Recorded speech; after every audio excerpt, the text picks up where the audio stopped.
नमस्कार मित्रों, जब किसी व्यक्ति की मानसिकता बहुत संकीर्ण हो जाती है तो वह नफरत फैलाने जैसे कामों को भी सही ठहराने लगता है। कुछ समय पहले एक वीडियो सामने आया जिसमें दो महिलाएं हाईवे की रेलिंग पर ये लिखती हुई दिखाई देती है कि ये सड़क मुस्लिम लोगों के लिए नहीं है। और जब उनसे ये पूछा गया कि आपने ऐसा क्यों किया, तो एक बार जरा आप उनका जवाब सुनिए।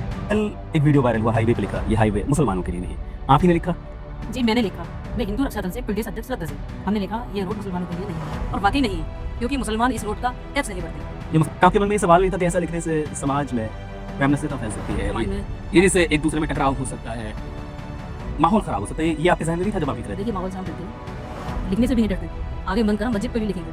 आप अभी टैक्स की बात कर रही थी, यानी आप अपने आप को भारत का एक जिम्मेदार नागरिक मानते जी मानते हैं। हैं। तो क्या भारत का सद्भाव, शांति आपकी जिम्मेदारी नहीं है? शांति हमारी जिम्मेदारी है, मगर अशांति मुझे फैलाते हैं। लिख आप रही हैं हाईवे मुसलमानों के हम लिए, लिख सकते हैं, ये देश हमारा है, अगर जिसे बुरा लगता है वो पाकिस्तान चला जाए।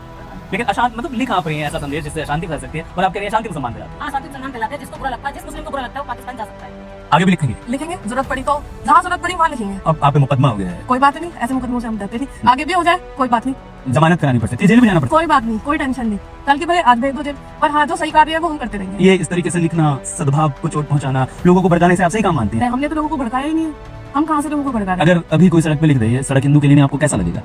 हैं? उसके हाँ। उसे हम खुद देख लेंगे, हिंदू रक्षा दल खुद देख लेगा। और फिर अगर लिखने वाले को 10 बार सोचना पड़ेगा पहले। लेकिन आप लिख सकते हैं, हम लिख सकते हैं, मतलब जरूरत क्या है ये सब लिखने की? ये देश हमारा है, हम कुछ भी कर सकते हैं, पर मुस्लिम नहीं कर सकता। क्या क्या नहीं कर सकते उसमें? बहुत कुछ नहीं, कुछ भी नहीं कर सकता। वो सिर्फ एक किराएदार है, किराएदार की तरीके से रह सकते हैं। ये देश सिर्फ भारतीयों का है, हिंदुस्तानियों का। आपने भारत का संविधान पढ़ा है? क्या कहता है भारत का संविधान?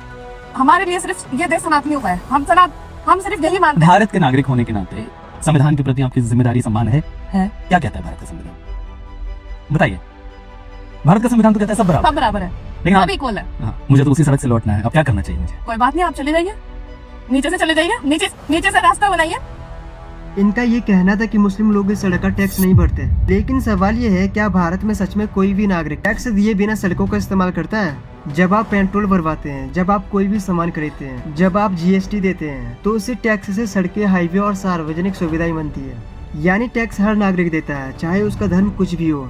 लेकिन बात यहीं पर खत्म नहीं होती। जब उनसे पूछा गया कि इस तरह की हरकतों से समाज में तनाव फैल सकता है, तो इस पर उनका ये जवाब था कि हम माहौल से नहीं डरते, जरूरत पड़ी तो मस्जिद पर भी लिख देंगे। ये देश हमारा है, जिसे बुरा लगे वो पाकिस्तान चला जाए। मित्रों, यहीं पर असली सवाल खड़ा होता है, क्या सच में किसी की मानसिकता इतनी संकीर्ण हो सकती है कि उसे ये भी सही लगने लगे कि देश में माहौल खराब हो जाए?